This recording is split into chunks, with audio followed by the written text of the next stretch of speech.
سورۃ النساء کی آیت نمبر 130 130 یہ بھی ایک کرٹیکل آیت ہے، اور یہ اسلام کی خوبصورتی ہے کہ اسلام نے جہاں پر میاں بیوی کے بانڈ کو اتنی اہمیت دی ہے کہ آخری درجے تک اوائڈ کیا ہے کہ میاں بیوی کے درمیان طلاق نہ ہو، لیکن ایک راستہ کھول دیے کہ بعض اوقات ناگزیر ہو جاتا ہے طلاق والا معاملہ، تو اس کے بارے میں اللہ تعالیٰ نے فرمایا وَإِن يَتَفَرَّقَا، اگر میاں بیوی دونوں جدا ہو جائیں کنسنسس کے ساتھ، وہ یہ طے کر لے کہ اب ہم ایک دوسرے کے ساتھ گزارا نہیں کر سکتے، یغنی اللہ کلا من سعتہ، تو اللہ تعالی سب کو جو ہے وہ وسیع بخشش سے ان کے لیے کوئی راستہ نکال دے گا، وَكَانَ اللَّهُ وَاسِعًا حَكِيمًا، اور اللہ تعالی وسعت والا ہے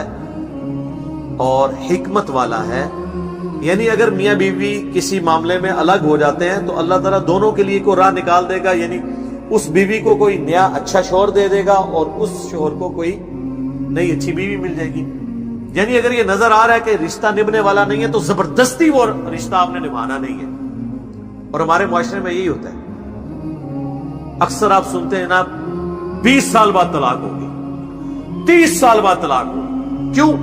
وہ رشتہ داروں کے پریشر کی وجہ سے رشتہ چل رہا ہوتا ہے، یا اولاد کی وجہ سے کمپرومائز کرنے کی وجہ سے چل رہا ہوتا ہے، تو شروع ہی میں علیحدگی اختیار کر لینی چاہیے اگر آپ کو یہ نظر آ رہا ہے کہ یہ معاملات آگے نہیں چل رہے۔ لیکن وہ بات اپنی جگہ موجود ہے، سنن ابی داؤد میں حدیث ہے کہ اللہ تعالیٰ کو حلال چیزوں میں سب سے ناپسندیدہ طلاق ہے حلال۔ حلال اس لیے کہ بعض اوقات واقعی ضرورت پڑ سکتی ہے۔ اب کسی کی عورت جو ہے وہ کھلی بے حیائی پہ اتری ہوئی ہے اور بار بار سمجھانے کے باوجود باز نہیں آ رہی، تو ظاہر ہے پھر آخری حل تو یہی ہے نا، یہ نہ ہو کہ وہ اس کی اولاد کو بھی برباد کر دے، تو آخری ڈیسیجن تو ہے۔ لیکن اس میں قرآن میں کہا گیا کہ اگر کوئی عورت بے حیائی پہ اترے، سورۃ النساء میں ہی گزرا ہے، تو سب سے پہلے اسے اپنے بستر سے الگ کرو، پھر بھی نہ وہ مانے پھر اسے مارو، لیکن مارنے میں وحشیوں کی طرح نہیں مارنا، جیسے ایک بچوں کو تنبیہ کے لیے مارا جاتا ہے، وہ بھی بخاری مسلم میں حدیث ہے، نبی علیہ السلام نے چہرے پہ مارنے سے منع فرمایا۔ تو آخری درجے تک طلاق کو اوائڈ کیا گیا، لیکن بعض اوقات جینون ضرورت پڑ جاتی ہے، زبردستی کے رشتے نبھانا یہ تو بڑی سخت زیادتی والی بات ہے، اس لیے اس کو حلال قرار دے دیا گیا۔ اور قرآن کی یہ آیت کو سپورٹیو ہے کہ اگر میاں بیوی مرضی سے علیحدہ ہونا چاہتے ہیں تو علیحدہ ہو سکتے ہیں، یہ کوئی گالی نہیں ہے۔ وہ جو حدیث میں ہے کہ آخری درجے تک اوائڈ کرنا ہے اور حلال چیزوں میں ناپسندیدہ اس صورت میں ہے جب آپ کسی کے ساتھ ناحق کر رہے ہیں، اور دوسرا اللہ کو یہ پسند نہیں ہے کہ خاندانی نظام ٹوٹے، لیکن اگر خاندانی نظام اس علیحدگی سے بچتا ہو پھر علیحدگی میں عافیت ہے۔ اگر جسم پہ ایسا پھوڑا نکل آئے کہ جو پورے جسم کو تعفن کا شکار کر کے انسان کی موت کا سبب بن سکتا ہے، اور وہ ٹانگ کٹوانی پڑ جائے تو ٹانگ کٹوانے میں کوئی حرج نہیں، جان تو بچ جائے گی نا، باقی وہ ٹھیک ہے۔ صحیح مسلم میں حدیث ہے کہ شیطان کا تخت پانیوں پہ لگا ہوا، شام کے وقت سارے چیلے اس کے اکٹھے ہو کر پورے دن کی کارگزاری اسے سناتے ہیں، کوئی کہتا ہے میں نے آج فلاں شخص سے چوری کروائی، کوئی کہتا ہے میں نے فلاں شخص سے بدکاری کروائی، تو وہ شیطان امپریس نہیں ہوتا، پھر ایک چیلا آگے کہتا ہے کہ آج میں نے میاں بیوی کے درمیان علیحدگی کروا دی، تو شیطان اسے گلے لگا کے ملتا ہے کہ اصل کام تو نے کیا ہے، کیونکہ باقی سارے گناہوں کی ماں یہ ہے کہ خاندانی نظام ٹوٹ جائے۔ خاندانی نظام میاں بیوی کے درمیان جو بانڈ ہے وہ اولاد اور سیکس ہے، دونوں میں سے ایک چیز بھی خراب ہو جائے میاں بیوی کا رشتہ نہیں چل سکتا، اور اولاد کی پرورش تو ہے ہی ماں باپ کی وجہ سے۔ آپ دیکھ لیں کہ جن کے ماں باپ کی طلاق بچپن میں ہو جاتی ہے، ایسے بچوں کے مینٹل ماڈلز بدل جاتے ہیں پوری زندگی کے لیے، پھر سوتیلی مائیں یا سوتیلے باپ ان کے ساتھ کیا سلوک کرتے ہیں۔ ایسی عورتوں کی اگر بچیاں ہو کہیں اور شادی ہو، ان کو اپنے نئے خامن سے اپنے بچیوں کے بارے میں خطرہ لگا رہتا ہے۔ اسی طریقے سے سوتیلی مائیں بھی بڑا برا سلوک کرتی ہیں، تو یہ ایک بڑا خطرناک معاملہ ہے۔ اس لیے یعنی شیطان کو بھی پتا ہے کہ میں نے خاندانی نظام برباد کیا تو میں دنیا کی ہر برائی اس کے ذریعے انجیکٹ کر سکتا ہوں معاشرے میں، اس لیے پھر اس چیز کو ناپسندیدہ قرار دیا گیا، حتیٰ کہ جامعہ ترمذی میں حدیث ہے کہ جو عورت بغیر کسی وجہ کے اپنے خامن سے طلاق لے گی، قیامت والے دن وہ جنت کی خوشبو بھی نہیں پائے گی۔ البتہ وہ طلاق لے سکتی ہے، خلا لے سکتی ہے، یہ اس کا حق ہے، دنیا میں اسٹیبلش ہو جائے گا، لیکن اگر اس نے بغیر وجہ کے لیا تو جان بوجھ کے ظاہر ہے کہ اس نے ایک لٹکتا ہوا چھوڑ دیا نا پورا خاندان۔ اور یہ اللہ کا شکر ہے ہمارے معاشرے میں کافی حد تک کنٹرول ہے، ابھی یہ کچھ میڈیا کی وجہ سے طلاقیں بڑھنا شروع ہوئی ہیں، ادروائز سب کانٹیننٹ کا معاشرہ اللہ کے فضل سے یعنی عورتیں آخری درجے تک کمپرومائز کر کے خامدوں کے ساتھ چلتی ہیں، آخری درجے تک اخلاص کے ساتھ۔ یہ جو آپ کو کچھ 2-4 واقعات وہ بتا رہے ہوتے ہیں نا ٹی وی پہ یا سوشل میڈیا پہ، 22 کروڑ کی آبادی میں اگر 2-4 واقعات رپورٹ ہو جائے تو کوئی اتنی بڑی بات نہیں ہے کہ جی معاشرے میں یہی ہو رہا ہے، اس طرح نہیں ہو رہا ہوتا، چند ایک واقعات ہوتے ہیں، اوورآل معاملات درست ہوتے ہیں۔ بس اس کا سائملٹینیس کنٹراسٹ ہے کہ اگر کسی مرد نے بھی کسی عورت کو ناحق طلاق دی تو اس کے اوپر بھی یہ وعید فٹ ہوگی۔ صحیح مسلم میں حدیث ہے کہ کوئی شخص اپنی بیوی سے بغض نہ رکھے، اگر تمہیں اس کی کچھ عادتیں ناپسندیدہ ہیں تو اس کی کچھ عادتیں اچھی بھی ہوں۔ میں سمجھتا ہوں کہ دنیا کی ہر عورت میں جو بیوی ہے ایک عادت ایسی ہے جو مردوں میں بڑی کم ہوتی ہے، اور وہ یہ ہے کہ عورت کا غصہ بڑی جلدی ٹھنڈا ہو جاتا ہے۔ سیفٹی والو ہے اللہ نے اس کے اندر رکھا، اس ٹائم تو لگ رہا ہوتا ہے کہ اگر اس کو طلاق کا اختیار ہو تو مجھے آج ہی فارغ کر دے، لیکن کچھ عرصے کے بعد وہ بالکل ٹھیک ہو جاتی ہے۔ یہ اس کی نیچر ہے، یہ اتنی بڑی خوبی ہے جو مرد کے اندر بہت کم پائی جاتی ہے۔ مرد اپنے صبر کی وجہ سے معاملات کو لے کے چلتا ہے، لیکن عورت جو ہے وہ اتنی جذباتی نیچر کی ہے کہ وہ تو اس وقت فوراً کر گزرے، اس لیے اللہ تعالیٰ نے طلاق کا حق مرد کو دیا، ادروائز تو روزانہ طلاق ہو جائے۔ لیکن دوسری طرف آپ دیکھیں مرد اپنے دل کے اندر پرانی باتیں بھی غصہ رکھتا ہے، لیکن عورت وہ چیزوں کو وقت کے ساتھ بلا دیتی۔ اب کوئی پھپے کٹنی عورت ہے نا، اس کا تو علاج نہیں ہے، آپ کہہ رہے ہیں فلانی جڑی ہے وہ تو توبہ وہ تو واقعی وہ تو پھر 1000 مرد پہ بھی بھاری ہوتی ہیں ایسی عورتیں، لیکن زیادہ تر ایسا نہیں ہوتا۔ زیادہ تر عورتیں اپنے خامدوں کے ساتھ مخلص ہوتی ہیں اور کمپرومائز کرتی ہیں۔ تو اس لیے اللہ تبارک و تعالیٰ نے یعنی عورتوں کے ساتھ بغض رکھنے سے منع فرمایا۔ نبی صلی اللہ علیہ وسلم فرما رہے ہیں کہ اگر آتے کچھ ہوں گی ان کی بری تو اچھی بھی ہوں گی، ان کو یاد کر لو۔ بخاری مسلم دونوں میں حدیث ہے کہ عورت کے ساتھ اپنی بیوی کے ساتھ ہمیشہ خیر و بھلائی سے پیش آتے رہو۔ تو جی کیٹاگوریکل حکم ہے، اور اسے سیدھا کرنے کی کوشش نہ کرو۔ یہ آدم کی ٹیڑھی پسلی سے پیدا ہوئی ہے، اسے اگر سیدھا کرنے کی کوشش کرو گے تو توڑ بیٹھو گے، اور اسے توڑنا اسے طلاق دینا ہے، اس سے نفع حاصل کرو، اور ہمیشہ خیر و بھلائی سے پیش آتے رہو، پازیٹیو اینڈ پہ کھڑے رہو۔ حتیٰ کہ بخاری اور مسلم میں ایک اور حدیث ہے، اللہ کے محبوب صلی اللہ علیہ وآلہ وسلم نے فرمایا، میں نے اپنی امت کی عورتوں کو کثرت کے ساتھ جہنم میں دیکھا ہے۔ صحابہ نے پوچھا کیوں؟ فرمایا اپنے خامدوں کی ناشکری کرنے کی وجہ سے۔ پھر حضور نے فرمایا کہ یہ یہاں تک ناشکری کرتی ہیں کہ اگر ان کا خامد پوری زندگی ان کے ساتھ خیر و بھلائی کرتا رہے اور کبھی کوئی ناگوار چیز خامد سے انہیں پہنچے تو یہ کہتی ہیں کہ جب سے تیرے عقد میں آئی ہوں میں نے خیر کا ایک دن بھی نہیں دیکھا۔ یہ حدیث بخاری مسلم دونوں میں۔ تو سر یہ حدیث اگر آپ کو پتا ہو نا تو آپ کو بیویوں کی حرکتوں کے اوپر غصہ نہیں آئے گا، ہنسی آئے گی کہ بالکل حضور نے بھی یہی کہا تھا۔ ہوتا ہے، ہم تو اللہ کے فضل سے کئی دفعہ اس تجربے سے گزرے ہیں، ٹھیک ہے، تو سب لوگ گزرتے ہیں۔ تو پھر جب کوئی اس طرح بیوی کسی کے ساتھ کر رہی ہو نا تو اس کو چاہیے وہ کہ صدق رسول اللہ، یا رسول اللہ آپ نے سچ کہا تھا۔ ایسے ہی ہوتا ہے، لیکن یہ وقتی طور پہ ہوتا ہے۔ آپ دیکھیں حضور نے کہیں ترغیب یہ نہیں دلائی ہے کہ ایسی عورت کو چھوڑ دو، فرمایا یہ عورتیں ایسی ہوتی ہیں، ان کے ساتھ اس طریقے سے گزارا کرو۔ اور عورتوں کو کہا کہ تمہیں میں نے جہنم میں کثرت میں دیکھا ہے۔ ایک اور حدیث ہے بخاری اور مسلم کی، اس میں الفاظ ہیں کہ تم اپنی زبان سے اپنے شوہروں کو تکلیف دیتی، اے عورتوں زیادہ سے زیادہ صدقہ کرو تاکہ تم جہنم سے بچ سکو، میں نے کثرت کے ساتھ تمہیں جہنم میں دیکھا ہے اپنے خامدوں کے ساتھ ناشکری کرنے کی وجہ سے۔ اسی لیے تو حضور نے فرمایا تھا، سنن ابی داؤد میں حدیث ہے کہ اگر میں سجدہ جائز سمجھتا تو عورتوں سے کہتا کہ اپنے خامدوں کو سجدہ کریں، اس حق کے سبب جو اللہ نے ان کو دیے. لیکن اس کا یہ مطلب نہیں ہے کہ اب خاوند جو ہے وہ زبردستی اس کے ساتھ کرنا شروع کرے گا, اس پہ ظلم کرنا شروع کر دے گا, نہیں. جامعہ ترمذی میں حدیث ہے, اللہ کے محبوب صلی اللہ علیہ وآلہ وسلم نے فرمایا تم میں سب سے بہتر وہ ہے جو اپنے گھر والوں کے لیے بہتر ہے. ہم نے تو یہ دیکھا ہے کہ جتنے دنیا میں لوگ با اخلاق ہیں نا, مشہور ہیں کہ جی کیا اخلاق ہے, گھر میں اتنے بڑے وہ کتا نیچر کے لوگ بنے ہوتے ہیں, یعنی کتے سے بھی زیادہ ان کی زبان سخت ہوتی ہے. میرے لیے باہر جتنی سن کے آتے ہیں نا, وہاں لوگوں کے سامنے رکھ رکھا انہوں نے رکھا ہوتا ہے, لوگ ہماری تعریف کرتے ہیں اور سارا باہر والوں کا غصہ آ کے بیوی بچوں پہ نکالتے ہیں. یہ کوئی کمال نہیں ہے. کمال یہ ہے کہ آپ اپنے گھر والوں کے لیے ٹالرنس شو کریں.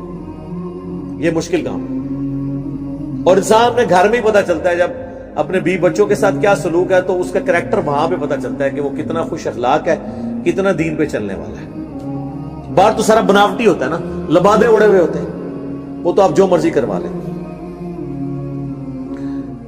اسی طریقے سے ایک حدیث ہے بخاری اور مسلم میں, پریکٹیکل. سیدہ عائشہ کہتی ہیں کہ ایک دن مسجد نبوی کے اندر حبشی جو ہیں وہ نیزوں کے ساتھ پریکٹس کر رہے تھے, کھیل رہے تھے مسجد کے اندر. تو میں نے حضور سے خواہش کا اظہار کیا, یا رسول اللہ میں نے یہ کھیل دیکھنا ہے. تو حضور علیہ السلام میرے سامنے کھڑے ہوئے تو میں ان کے پیچھے پردے میں کھڑی ہو گئی, یعنی حضور کو اوٹ بناتے ہوئے, اور میں حبشیوں کے اس کھیل کو دیکھنا شروع ہو گئی. اور پھر سیدہ عائشہ کہتی ہیں کہ تم سوچ سکتے ہو کہ ایک کم عمر کی لڑکی کتنی دیر تک شوق سے وہ کھیل دیکھ رہی ہوگی, اور میں جتنی دیر کھڑی رہی تو حضور صلی اللہ علیہ وآلہ وسلم اتنی دیر کھڑے رہے, یہاں تک کہ میں خود تھک گئی. تو پھر آپ علیہ السلام الگ ہوئے, ورنہ آپ علیہ السلام یہ ڈیوٹی دیتے رہے. آپ اندازہ کریں ایک بیوی کے ساتھ یہ اس نے سلوک. پھر سنن نبی داؤد میں حدیث ہے, نبی علیہ السلام نے سیدہ عائشہ سے ایک دفعہ کہا کہ دوڑ لگاتے ہیں, تو حضرت عائشہ آگے نکل گئی, حضور پیچھے رہ گئے. پھر سیدہ عائشہ کہتی ہیں کافی عرصے کے بعد حضور نے کہا کہ آج پھر دوڑ نہ لگائیں, اور پھر وہ کہتی ہیں میں اس وقت تھوڑی فربا ہو چکی تھی, بلکی ہو چکی تھی, میرا وزن بڑھ چکا تھا, تو حضور مجھ سے آگے نکل گئے اور میں پیچھے رہ گئی. تو حضور نے فرمایا یہ اس وقت کا بدلہ اتر گیا. اس وقت بھی حضور کی شفقت ہی تھی, حضور سے آگے کون نکل سکتا تھا صلی اللہ علیہ وآلہ وسلم. اس سے آپ اندازہ لگائیں کہ نبی علیہ السلام یعنی 50-60 سال کی عمر میں بھی کتنے ایکٹیو اور کتنا اپنے وزن کو کنٹرول کیا ہوا تھا. لیکن مولویوں کو آپ دیکھیں ان کی توندیں, ان سے پوچھیں یہ تم لوگوں نے داڑھی میں اور پگڑی میں تو حضور کی سنت پہ عمل کیا ہوا ہے, یہ پیٹ کس کی سنت ہے؟ بنو امیہ کی. بس اتنا ہی میں کہوں گا, باقی ان کو پتہ چل جائے گا کیا کہتے ہیں. بخاری مسلم دونوں میں حدیث ہے سب سے بہتر زمانہ میرا, پھر میرے صحابہ کا, پھر ان کا جو ان کو دیکھے, پھر ان کا جو ان کو دیکھے, صحابہ تابعین تبع تابعین. اس کے بعد جھوٹے لوگ پیدا ہوں گے, امانت میں خیانت کریں گے اور موٹاپے کو پسند کریں گے. بیٹھ کے وظیفے لگے ہوں گے, بیٹھ کے کھائیں گے اور اتنے ان کے پیٹ نکلے ہوں گے. موٹاپے کو پسند کریں گے, مراد نہیں ہے کہ ان کو موٹے لوگ اچھے لگے, مراد یہ کہ وہ خود موٹے ہوں گے. تو خود موٹا تو ہوتا ہے کھانے سے.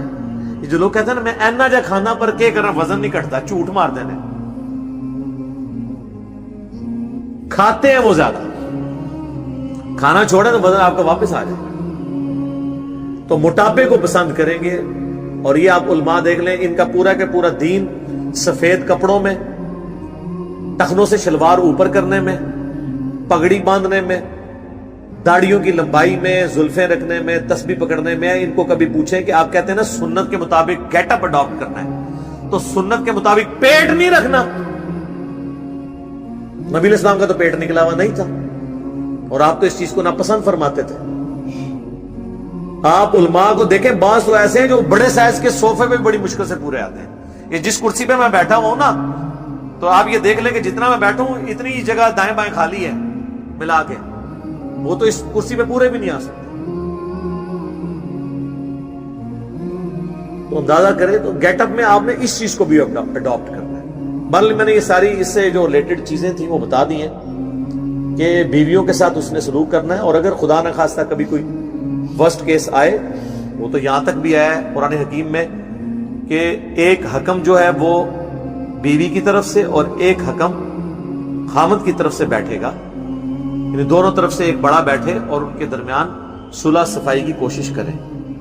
اسلام آخری درجے تک کہتا ہے کہ میاں بیوی کا آپس میں ریلیشن شپ ٹوٹے نہ, لیکن اگر ٹوٹے گا تو یہ کوئی اتنی بڑی گالی نہیں ہے کہ زندگی کسی کی برباد ہوگی.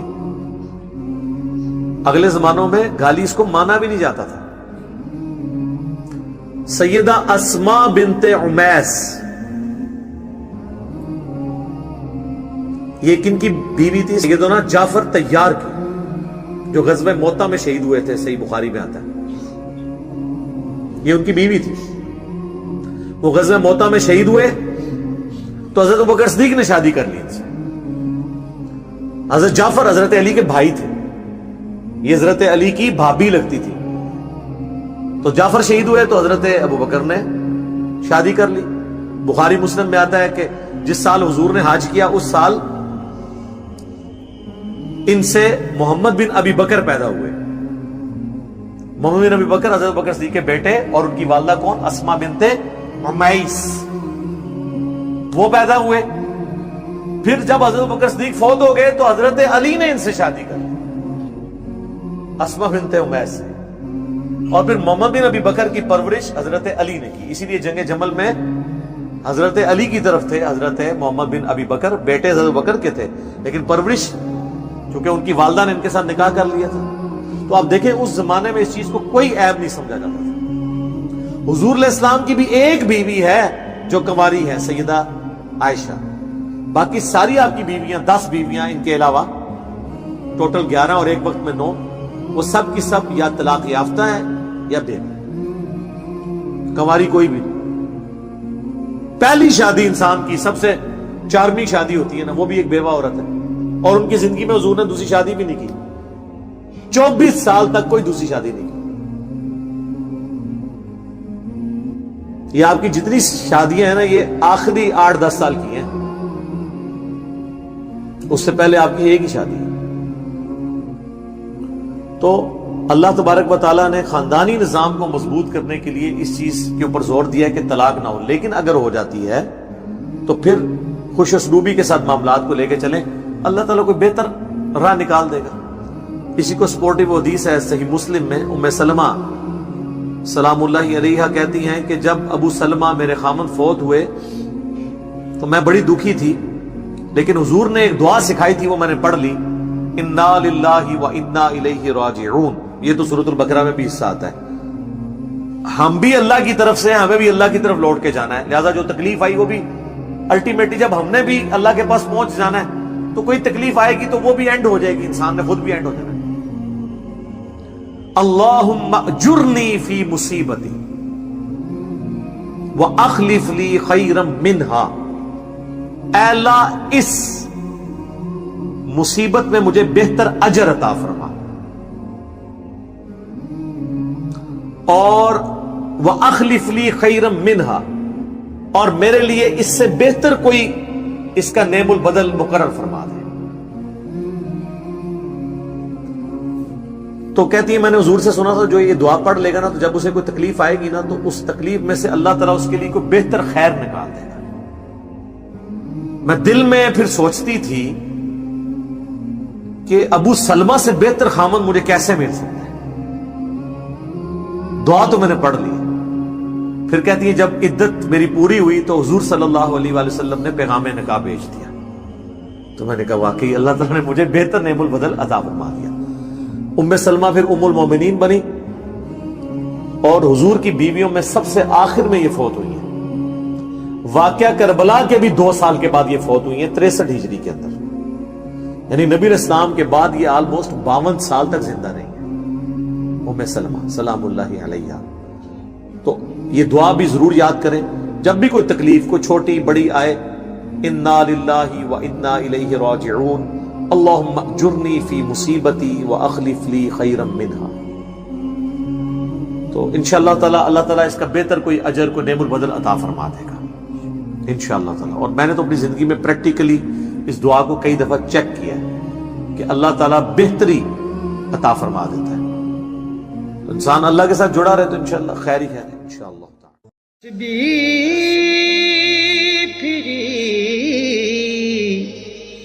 پر دل نہ پھرے ہو،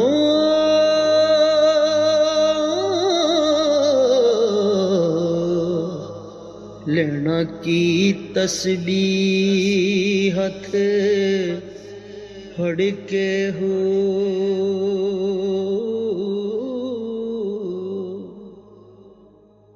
چلے کی